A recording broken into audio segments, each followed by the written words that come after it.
Krisis identitas tenaga kerja, analisis mendalam ketergantungan Malaysia pada pekerja asing versus kemandirian Indonesia. Di balik gemerlap pembangunan dan klaim kemajuan, tersembunyi sebuah fenomena yang menggerus identitas bangsa. Selamat datang di AWay Live TV dan TikTok Mr. HVID. Hari ini, kita akan mengupas tuntas realitas pahit di balik ketergantungan Malaysia terhadap tenaga kerja asing. Sementara Indonesia justru berdiri tegak dengan kemandirian warganya. Ini bukan sekadar persoalan lapangan kerja, melainkan cerminan krisis kebijakan dan mentalitas bangsa. Analisis mendalam, ketergantungan Malaysia versus kemandirian Indonesia. 1. Realitas pekerja lokal di Indonesia, Malaysia. Di Indonesia, mulai dari pekerjaan kasar seperti penyapu jalan, petugas keamanan, hingga buruh konstruksi, mayoritas diisi oleh tenaga kerja lokal.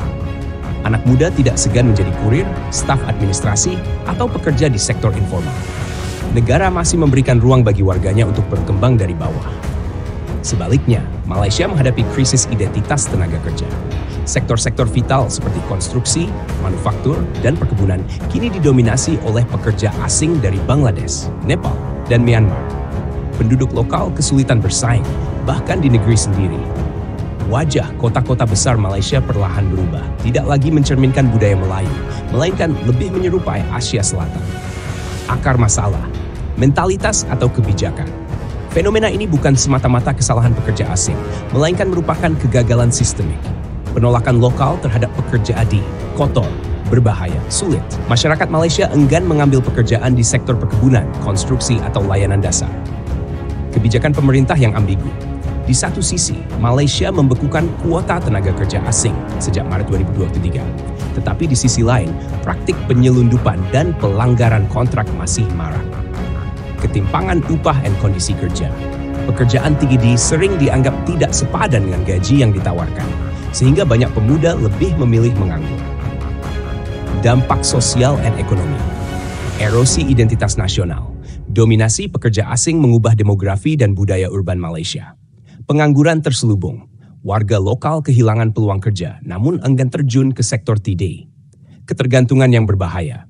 Malaysia terjebak dalam siklus ketergantungan terhadap tenaga kerja asing, sementara Indonesia justru memanfaatkan SDM lokal secara mandiri.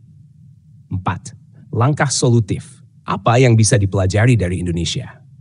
Revolusi mental. Pemuda Malaysia perlu meniru semangat kerja keras pemuda Indonesia yang tidak gengsi bekerja di sektor apapun. Insentif pemerintah, meningkatkan upah dan kesejahteraan pekerja di sektor 3D agar menarik minat tenaga kerja lokal. Penegakan hukum imigrasi, mengontrol secara ketat arus pekerja asing dan menindak tegas pelanggar kontrak kerja. Penutup, refleksi untuk Malaysia. Jika Malaysia terus bergantung pada pekerja asing, sementara warganya enggan turun ke lapangan, maka bangsa ini akan kehilangan jati dirinya. Indonesia telah membuktikan bahwa kemandirian tenaga kerja adalah kunci kedaulatan ekonomi. Sudah waktunya Malaysia belajar bukan dari Barat, tapi dari tetangga terdekatnya sendiri. Bagaimana pendapat Anda? Apakah Malaysia perlu melakukan reformasi total terhadap kebijakan ketenaga kerjaan? Ataukah masyarakatnya yang justru perlu berubah? Tulis pendapatmu di kolom komentar. Jika video ini menginspirasimu, jangan ragu untuk like, subscribe, dan share. Follow juga akun media sosial kami untuk konten kritik sosial yang lebih mendalam. Bersama, kita bisa menjadi bagian dari perubahan menuju masa depan yang lebih baik.